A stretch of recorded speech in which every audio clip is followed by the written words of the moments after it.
Ladies and gentlemen, welcome to the next episode of Vinyl Stallions!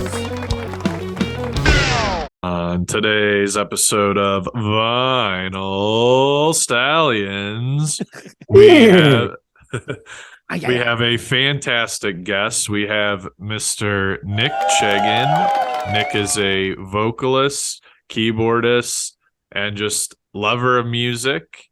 Fun fact, Nick and I played in a band together in high school called Eyes on the City. Nick was also in an a cappella group when he went to Miami University called Open Fifth. And so we are just going to dive into all things Nick Chagin. Hey, how we living? We're living. Thanks again for having me, boys. I enjoyed our Abbey Road episode, and I liked it so much that I wore the same shirt for this one too.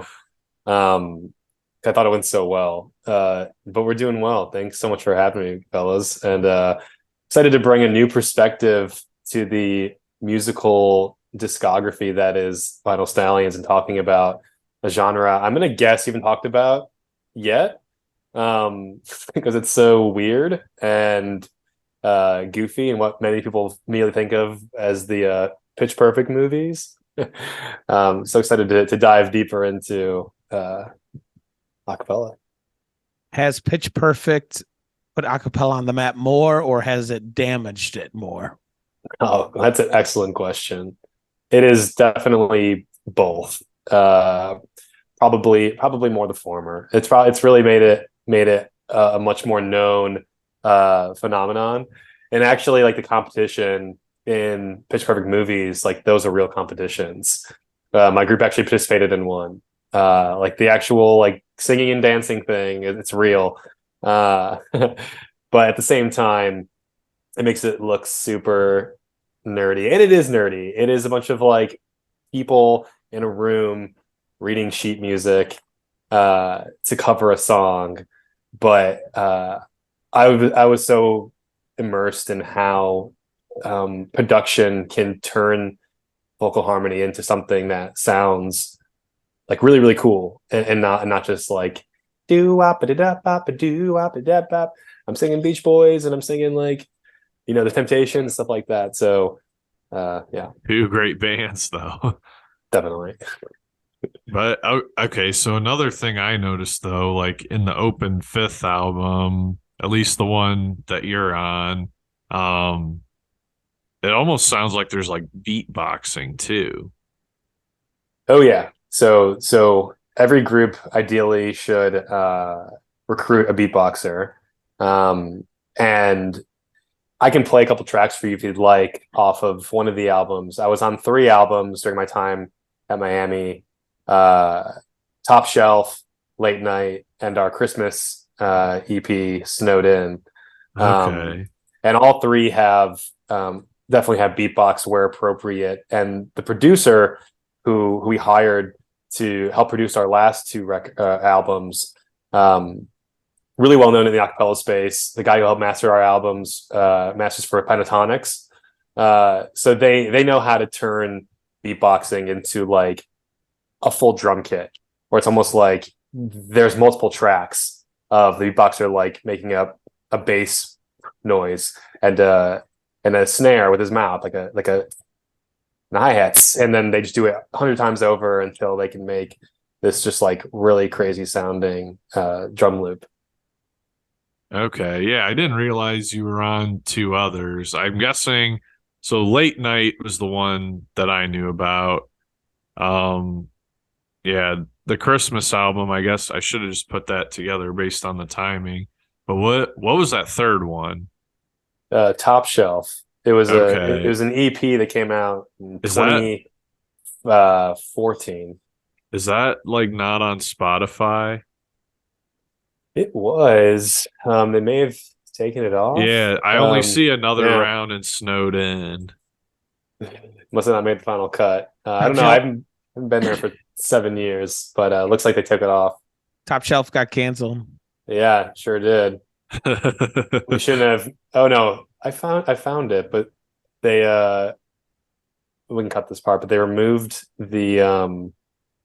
ownership of it.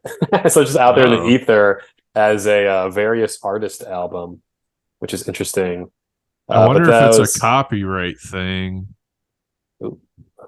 there's a chance. I'm not quite sure. We did pay for copyright privileges for every single song. So I don't know if you know this, when you cover music and when you want to put it on a profit making platform, you have to go find the music rights online and pay for a license for each song so you can legally make money off of the cover. And so that actually part of the royalties go to the original writers, which is wild. So the song that I solo on in Late Night, I rap in Jay-Z and Linkin Park's mashup of Numb Encore. Oh yeah. And I take the Jay-Z part. So it's cool to think that I'm giving money through my own musical work to the members of Linkin Park. Yeah. And Jay-Z. For every 20th of a cent of a stream.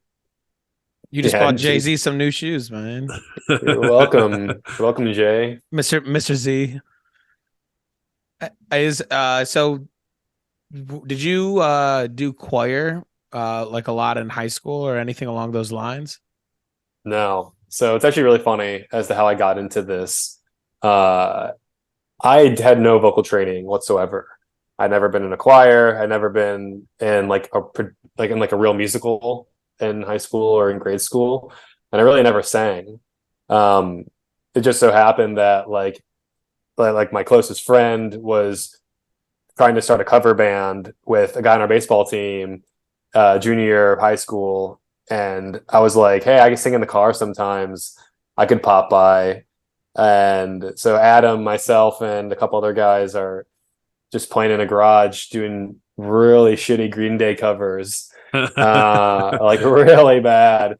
And the first time I actually like tried to sing, and this band ended up getting a lot better, and we grew a ton from like those first couple of days in like 2010 to like a 16-song album that we like self-funded and put together.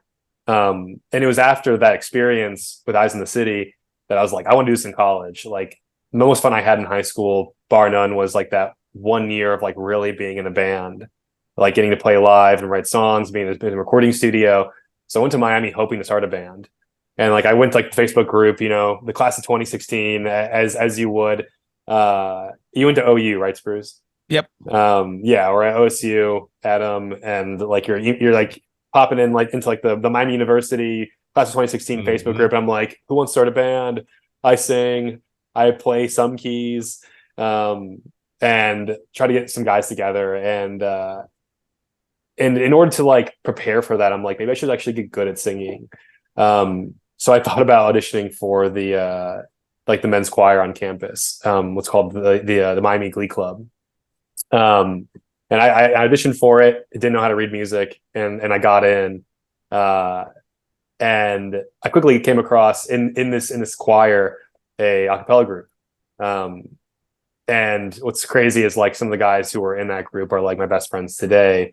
And I immediately wanted to be a part of that. I'm like, that's cool. Like I've never heard anything like this. It sounds wild. Like there's beatboxing and there's like all these musical ranges represented in like this choral sound, but it's fun and it's poppy.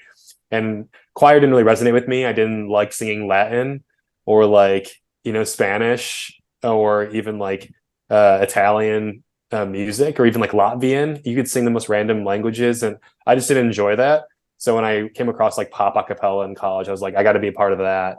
So I kind of ditched the whole band thing, joined the acapella group. I made it and learned just so much more about like reading sheet music and getting to know harmony, and understanding how like harmony could play into and does play into music with instruments, right? As we talked about a lot on the Abbey Road recording with harmonies, like you just notice that a lot more after doing something that is choral. Yeah. Yeah, and I mean, I remember. So I think it was your 21st, maybe it was your 22nd. It was one of your birthdays. I came down to Miami, and you had like an open fifth practice.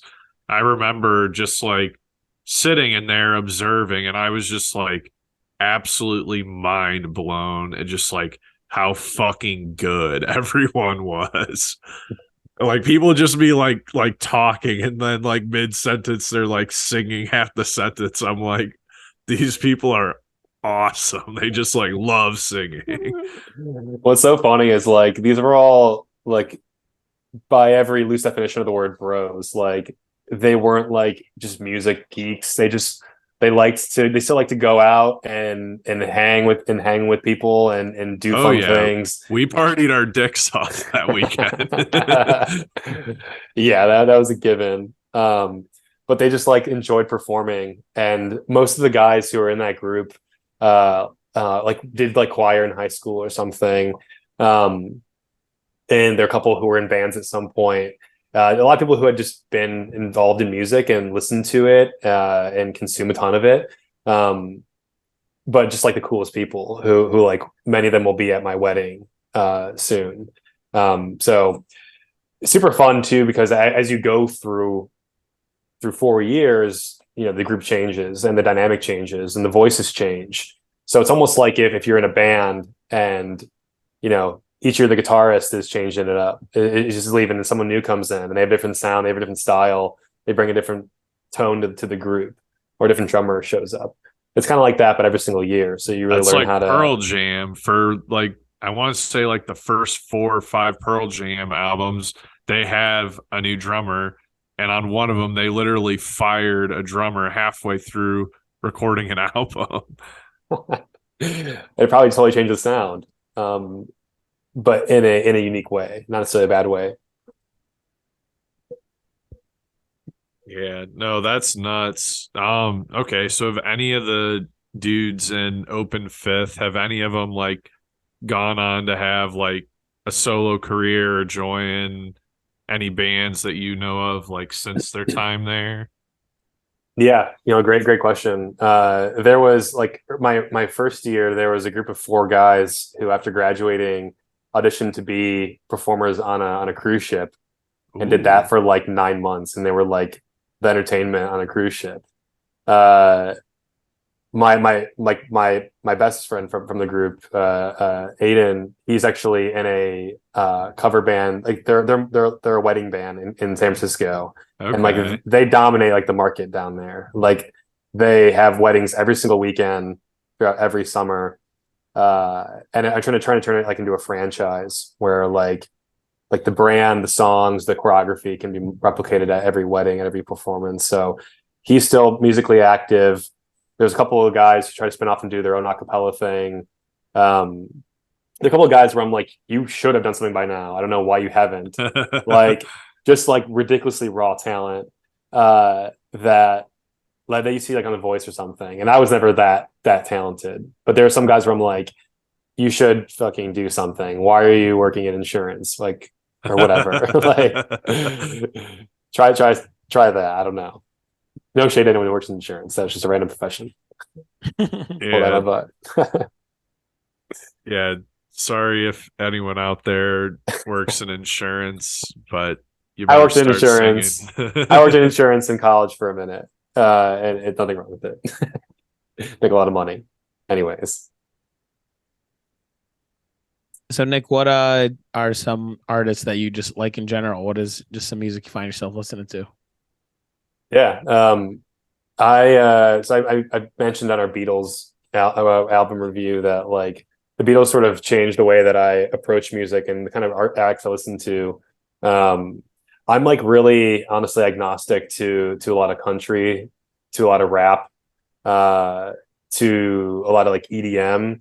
I very much stuck to a consistent blend of genres over the past 10 to 15 years. And that mainly comprises of like alternative, indie rock, surf rock, pop, indie pop rock, like any kind of like blend of those genres. If you think of bands like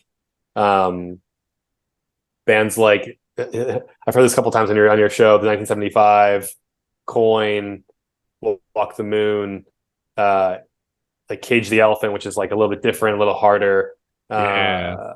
Right. Like really anything kind of like in that range, up to like King Gizzard and the Lizard Wizard, like just a whole modge podge of genres, including thrash metal.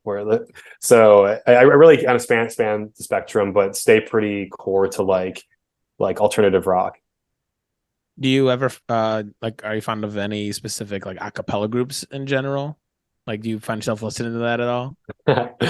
Not really. That's a really good question. Sometimes, like when I hear a song from a band that I'm really into on that particular day, like I'll do a Spotify search and look up like X song a cappella and see if like a college group has covered it, because the college a cappella scene is massive, and there's a whole industry around it where there's award shows and competitions.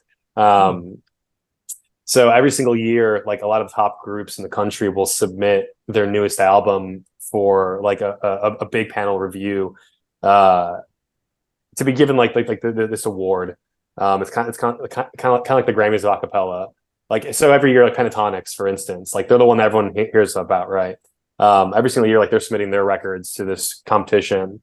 So I'll like sometimes peek on that competition website and see what groups have submitted a new album lately, and then go to the album and be like, is there any songs on this list that I like super dig?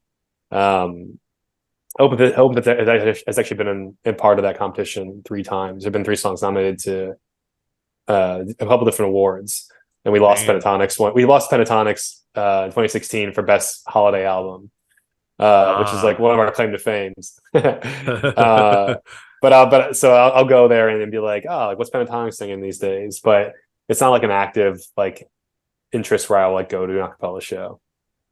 My buddies and I have joked about like going to a college audition and like trying to get into a group again. That'd be pretty funny. What's up, Nick? I'm Nick. I'm a sophomore biology major, and this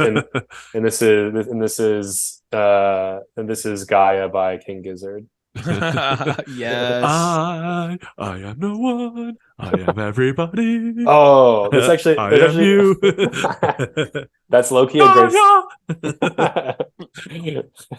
I am though. That's actually a great segue into like a interesting part about acapella is that a lot of artists or groups, they'll take a song and totally redo it, like the entire structure, the time signature, the key, like they'll put it in a totally different perspective, to give it this whole new sound, where like you're like, that song is not what I expected to sound like, but acapella can do that because again you kind of have that flexibility, right? You're not working with like you typically acapella groups will hire somebody or someone within the group to arrange a song, and that can take any certain form. It can have like the same structure, the same time signature, the same key as like the original, and sounds really similar, or can go like in a completely different direction. So like my point is that'd be fucking sick if an acapella group did Gaia and just did this like multi-pronged harmony, like where it became more of a like anthem, like choral just banger instead of like what we think of it as. Like, yeah, dude. I mean, you could get just people in the back. Ha, ha, ha, ha, ha, yeah, like doing the guitar, but with their voices. Yeah, that'd be wild. That would be. Nick, did you have some stuff you wanted to share with our Stampede out there?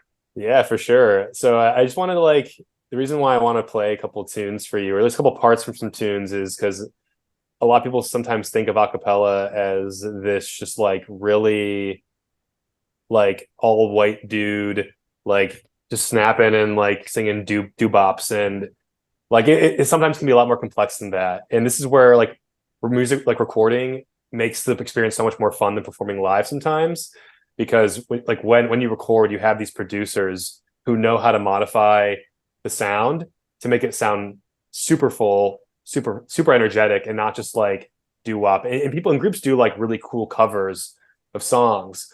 I'll play a tidbit from like a T-Pain song that was on this album, Late Night, and I'll do one more bounce to a song to show you kind of how production can really geek out. So I'll let it run for a bit, and you can just cut it in post if you'd like.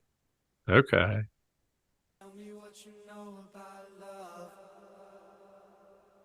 Okay. Tell me what you know about love. Let me show you. Yeah, like the production's having the voices like echo a little bit, like what you about love, love, love. Tell me what you know about love, baby. Tell me what you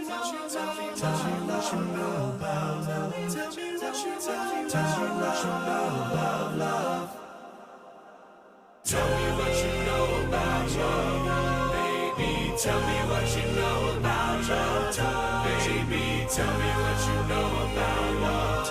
Oh, tell me what you know about love. I need not till they call you to the stage. Then you see a singer throw it, throwing that ass for days. Booty going up, down. I ain't got no problem spending all of my money. Trying to see what's up now. I can do this all day like it ain't nothing. Black car, party in the backyard. Shorty got that black bra showing. Tatted up, ass fat enough. She a misfit and she already know it. Yeah, she know it. Yeah, she know it. Yeah, she know it. She a bad bitch and she already know it. Yeah, she know it. Yeah, she know it. Yeah, she know it. She gon' make me spend some money on it.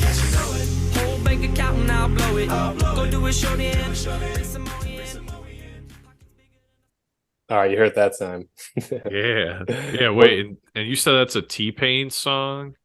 So the first part is a segment from some other song. I honestly don't remember who it is by, but we thought about putting that song on the album, and it was in the same key as Up Down. So we had the guy arranging it just mesh it into one. So like that's what I mean. Like there are some times where like you can just do whatever the hell you want. Like that, many medleys in acapella. So because there's that flexibility to do that. Okay.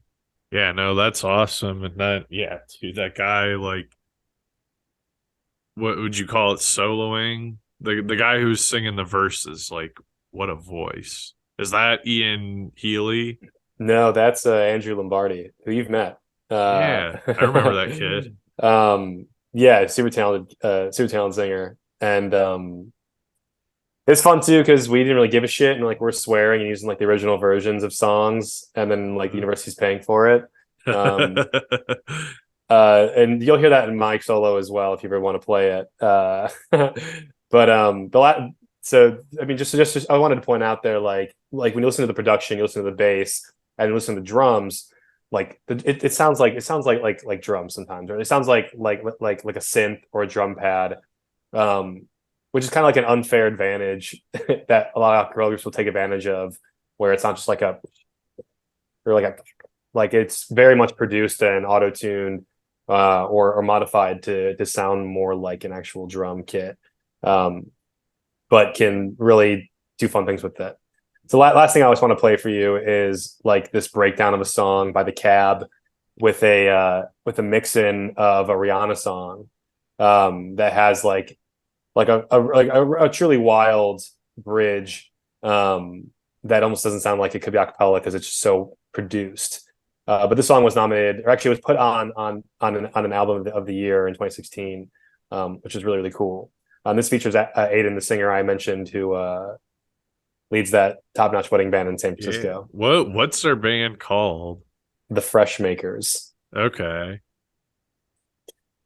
Yeah, if I wasn't having him be a groomsman, I would probably hire his band to perform at our wedding. But I'll tune this up for y'all and just let me know what you think. These are the lies.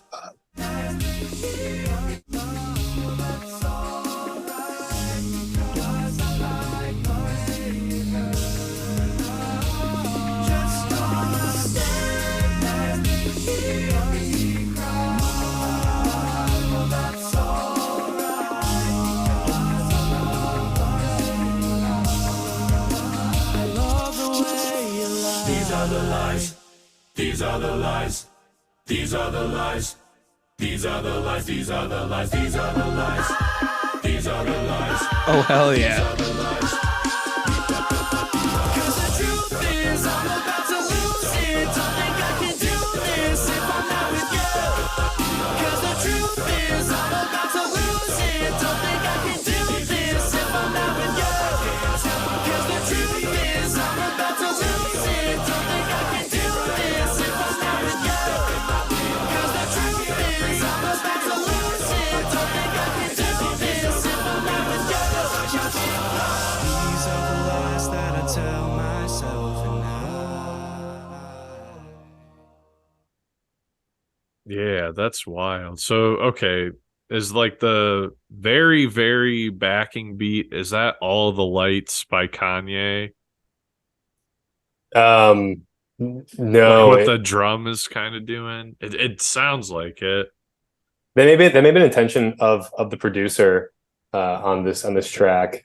This is the love the way you lie, Rihanna and Eminem mashed in Yeah. with These Are the Lies by the Cab. Okay. Like a really like random band that I think may have broken up. But like this producer would do this thing a lot where he would take motifs or just lyrics from like the song we want to sing and then find some other song and then just mash them in.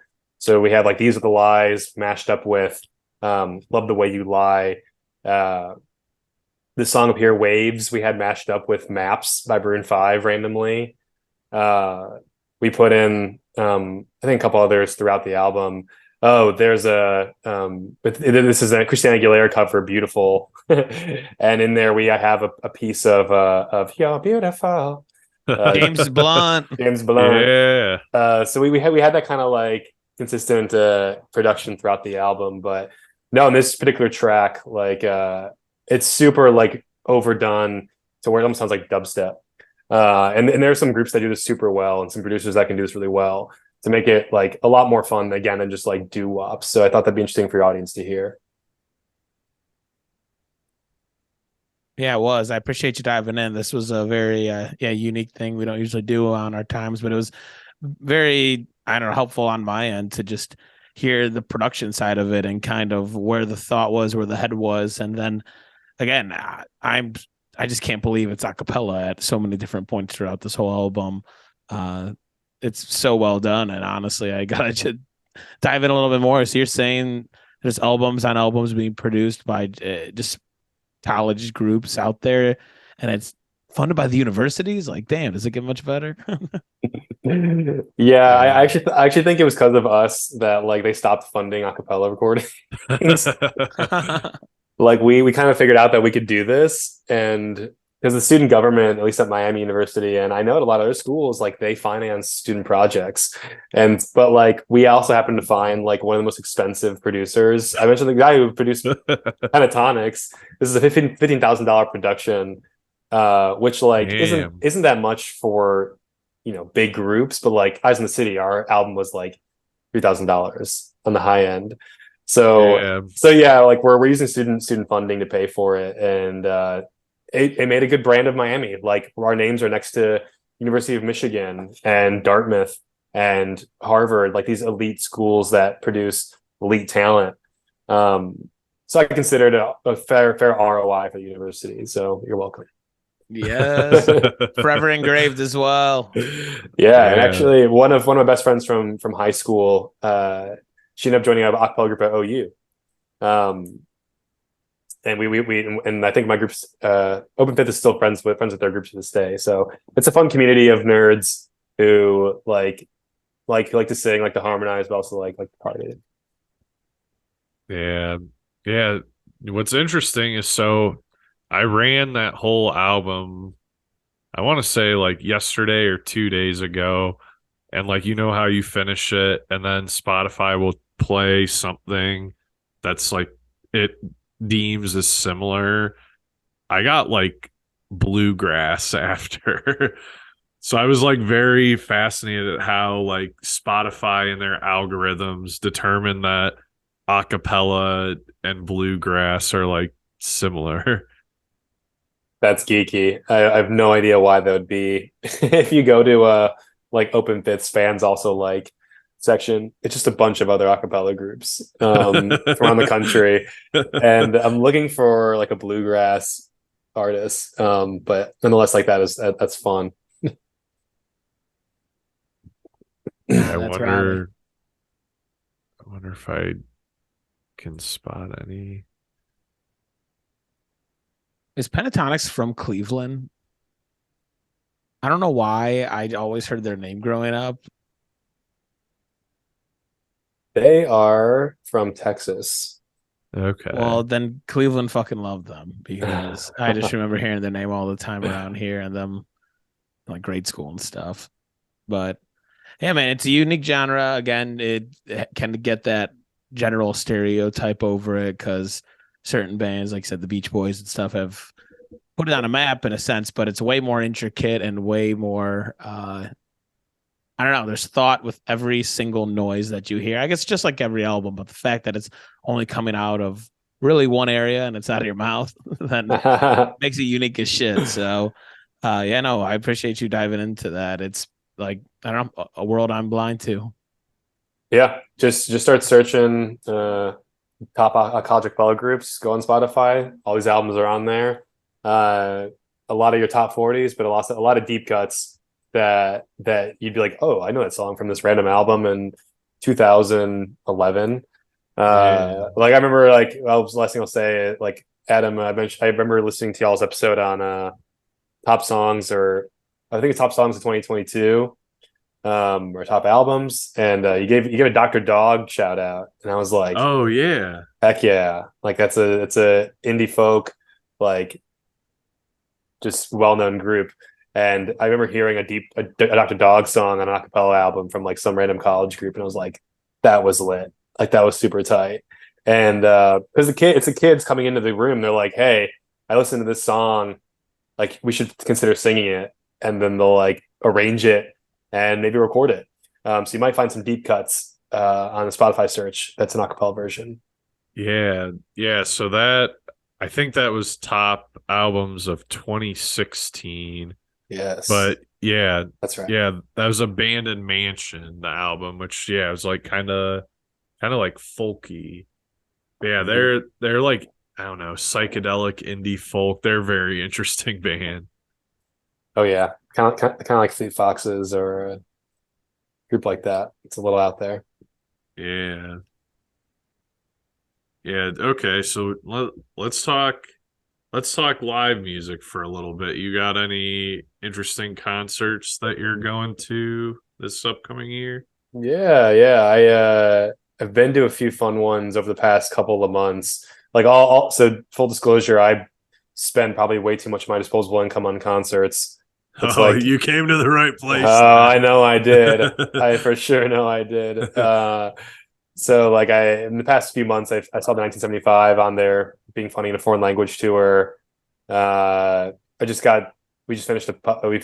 at a concert last week at the Salt Shed, a band called Goth Babe. It's like kind of like indie pop, indie rock, super fun. We're seeing a alternative like indie group called Valley next Wednesday, House of Blues. It's kind of like Coin, or kind of like Goth Babe. And then we got a couple of fun, very different ones. Sunday, June 4th, my fiance is a massive Swiftie.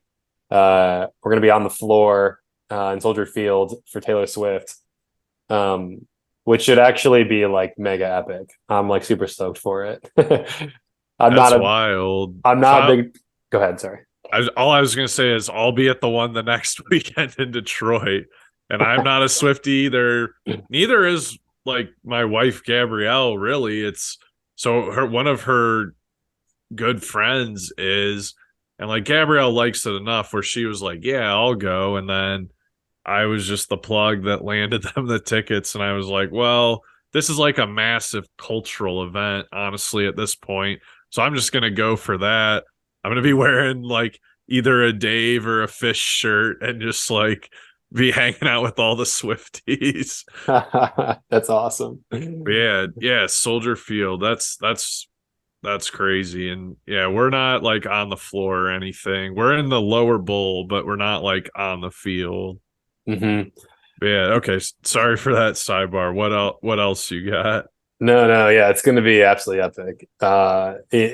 So 1 week after that is I am the one. I am the truth. Yeah, it's going to be rocking King Gizzard and Lizard Wizard. Tuesday, June 13th at the Salt Shed. Night 3 of their 3-night escapade in Chicago. I've just been blasting Giz the past 2 weeks, and it's so hard to like feel like their discography. Oh, you That's you almost have impossible. no idea what you're gonna get. I don't. I keep looking at set lists from previous shows, and I'm seeing like a song from freaking Micrototal Banana, one song from like 12 Bars, like 2 songs from Fishing for Fishies, and I'm like, I have no idea what's gonna happen, but I know it's gonna be sweet. Yeah, they're so good. I'll never forget listening to Fishing for Fishies at Club's batch party together. Yeah, that's right. This very copy right here. Hell yeah, fishing. Yeah, well, yeah, because we had like we looked around and we're just like, wait, we all like Giz. This is going on. Yeah, that's a great one, man. Hell yeah. That'll be epic. I'll close up with 3 more things that I'm doing. I know because Adam's gonna be at one of these.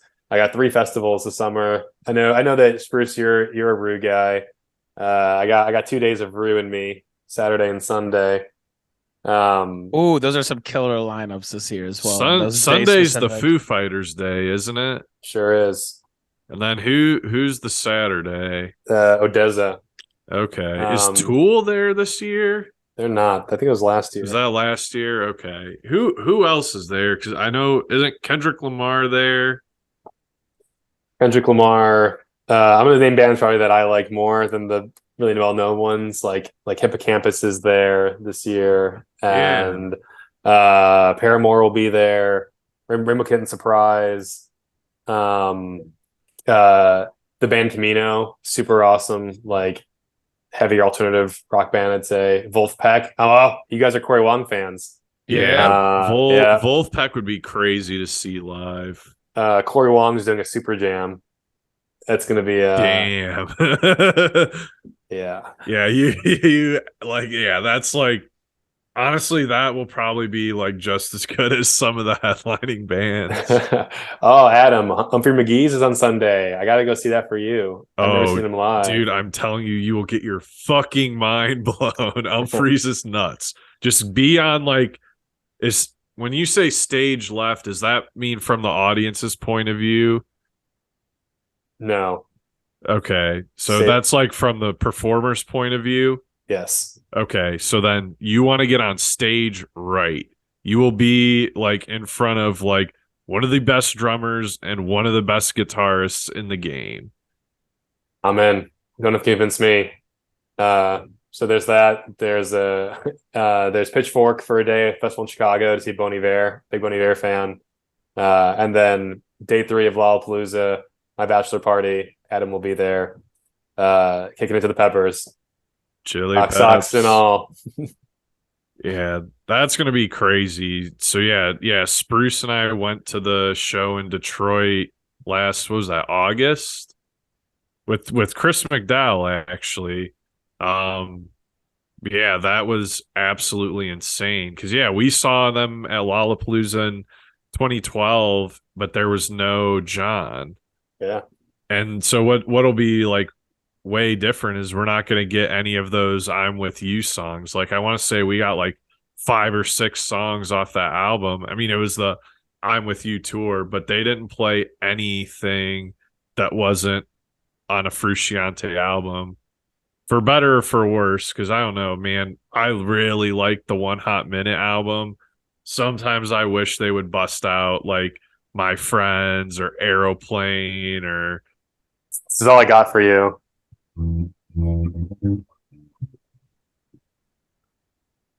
Oh, it's not coming through. I heard like the first 2 notes. I got Rain Dance Maggie. Oh, I'm With You, but we're not gonna hear any of that for sure. Yeah, no, Rain Dance Maggie's a great one. Yeah, no, I mean we got some deep cuts. Like we got I Like Dirt, we got Nobody Weird But Me. Like I like that. yeah. Good stuff. Well, I know you guys want to probably get some food in you soon. No, well, see, we can't go anywhere until we ask Yeah. our encore of a question, which we've asked every single guest, and we'll stay on brand here with the concerts. But Klep, I'll let you take it away. All right. So the question is, what is your most memorable concert experience? Either as a performer, attendee, and memorable can be anything, like good, bad, weird, Oh, heartfelt. And if you got like a few, you throw it's basically story time. So I got my answer for attending. When you said performing, then I'm like, whoa, that's a whole nother ball game. yeah. Performed many, many times, and that's a whole different feeling than it is to be at a concert. So I'll go with the former, which is attending, and I'll stay on brand as I have during our album review.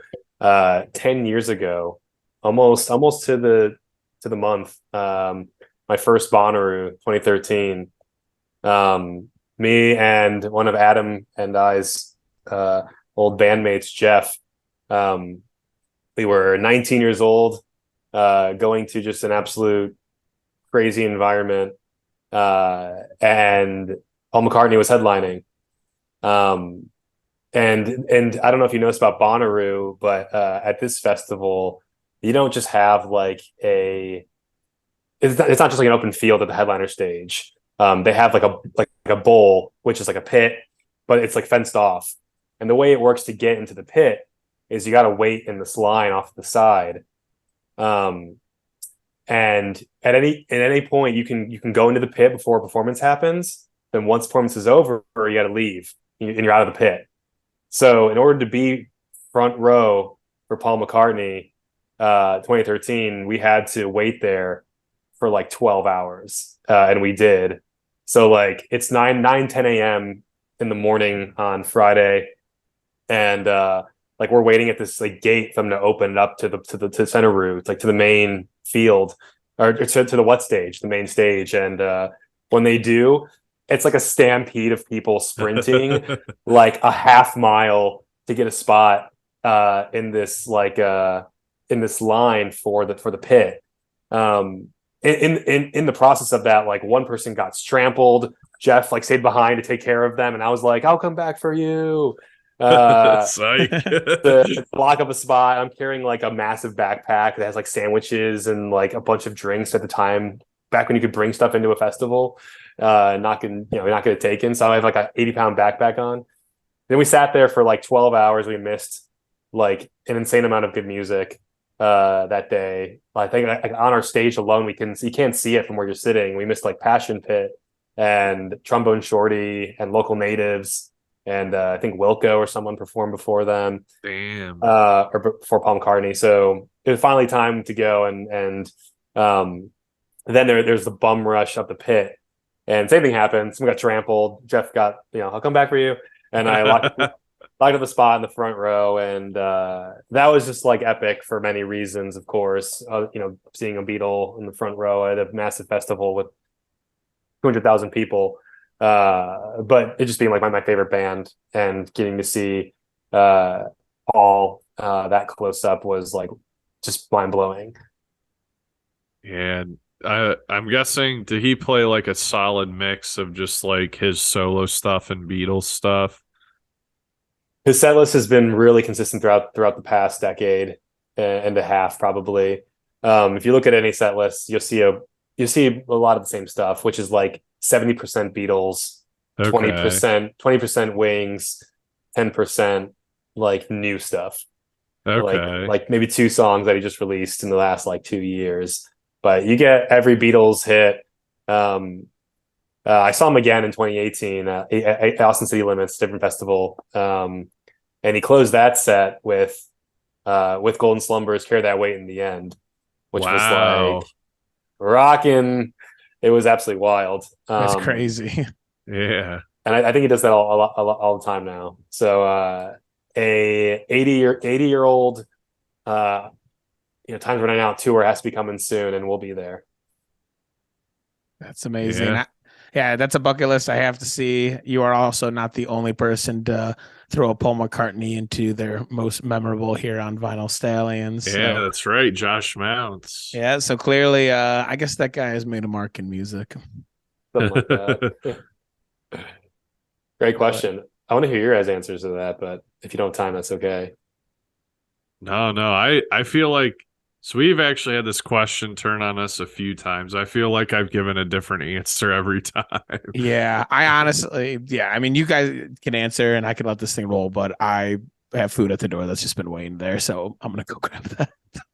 Okay. Yeah, dude, go for it. No, I would say so. Dude, the whole cage the elephant thing. Oh, you said that? You've said that answer before?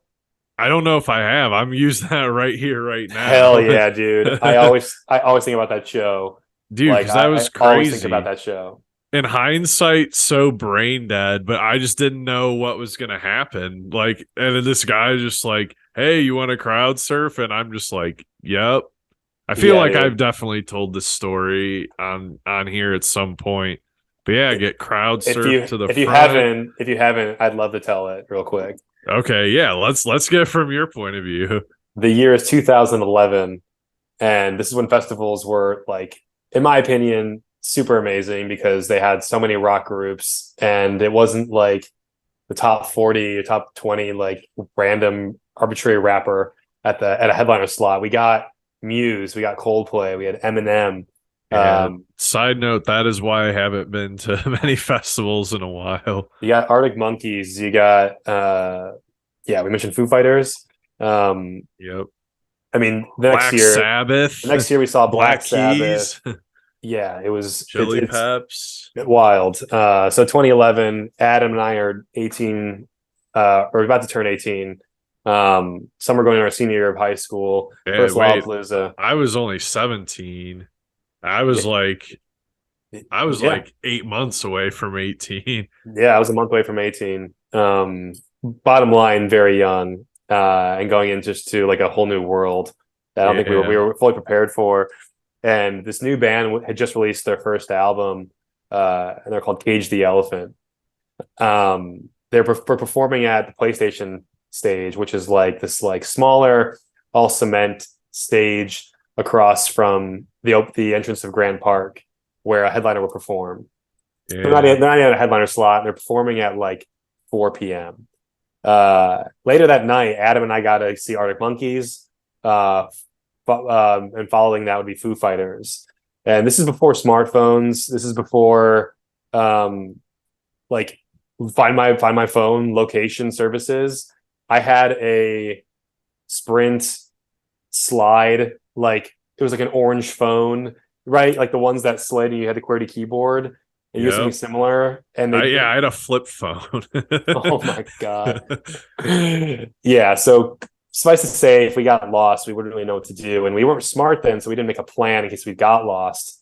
So we thought we'd be together the whole time. Yep. And as Adam alluded to, we're at Cage the Elephant. We're getting in the thick of it, like deep in. And it is wild. It is electric performance, like off their first album. So it's just heavy rock. It is like so good.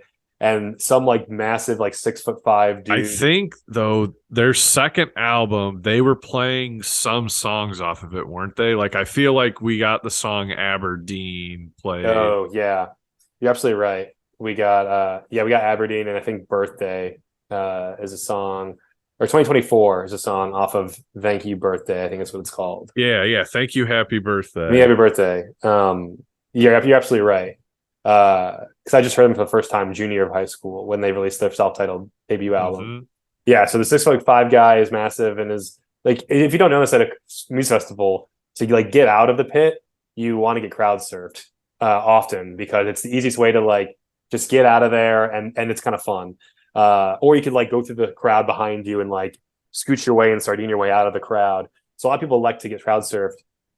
I didn't know this. I don't know if Adam knew this, but this guy goes, "Hey man, you want to crowd surf?" And I remember Adam going, "Sure." And I didn't mention that it's like pouring rain. So it's just like this intense show Matt Schultz has like crowd surfed, and we touched his leg and everything, and it was Yeah. absolutely wild. And so Adam joins that and crowd surfs, and he has his shirt off and he's like throwing it around like this, and I'm like, no big deal, like we'll figure it out.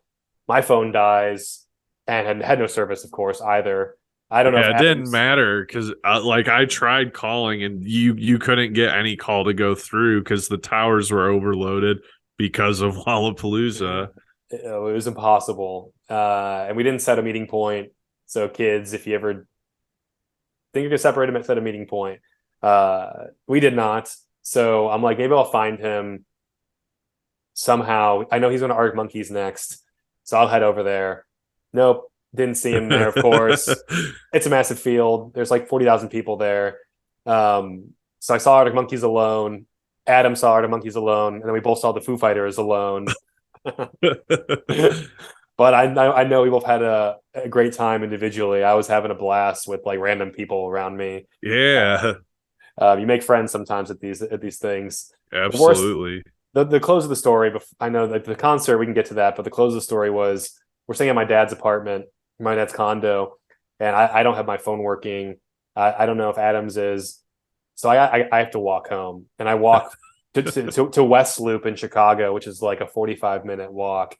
And With during Foo one Fighters- sandal. with one sandal, because at Foo Fighters it's pouring down rain, and we don't know how to dress for festivals, so I'm wearing like Old Navy $2 flip-flops that are so destructible, and one just gets sunk into like a puddle of like wetness. I'm wearing white shorts also, so also the thing not to do at a festival, because mud splashes. It was a disaster. So I'm like walking home looking homeless, like one shoe muddy, like wet, and I walk into the apartment, and finally after a long walk, and Adam is there, and that's how we conclude Lollapalooza 2011.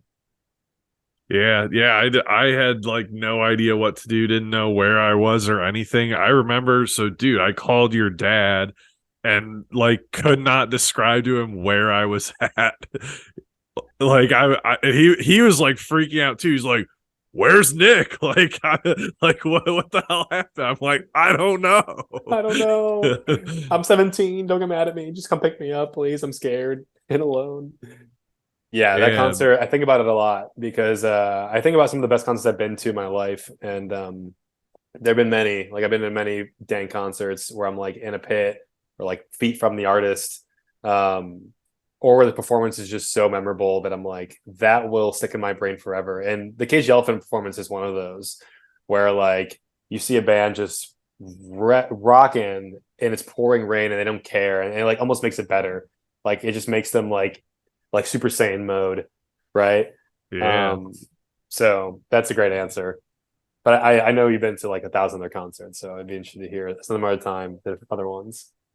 Yeah, I don't know. That one's definitely like one of my top memorable concert experiences though. Like cuz yeah, just the newness of it, like navigating a music festival for the first time, like not really having any clue what we're doing, and then just like what all transpired.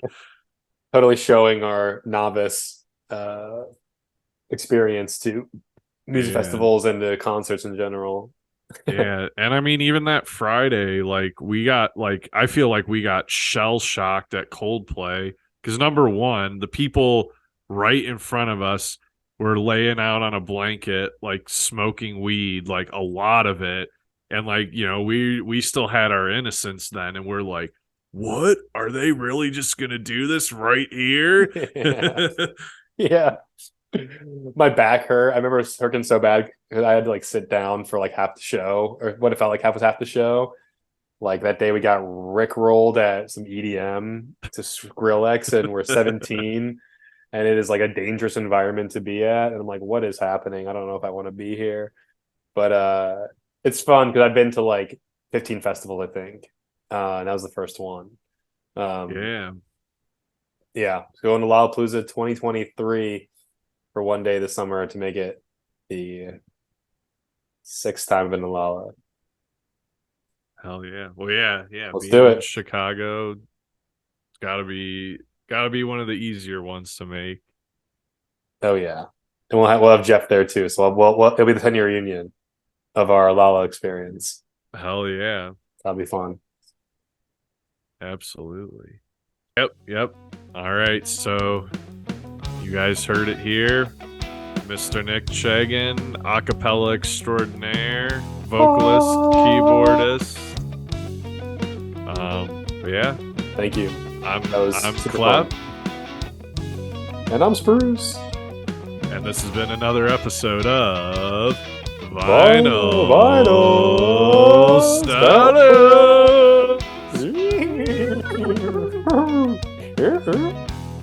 Stallions.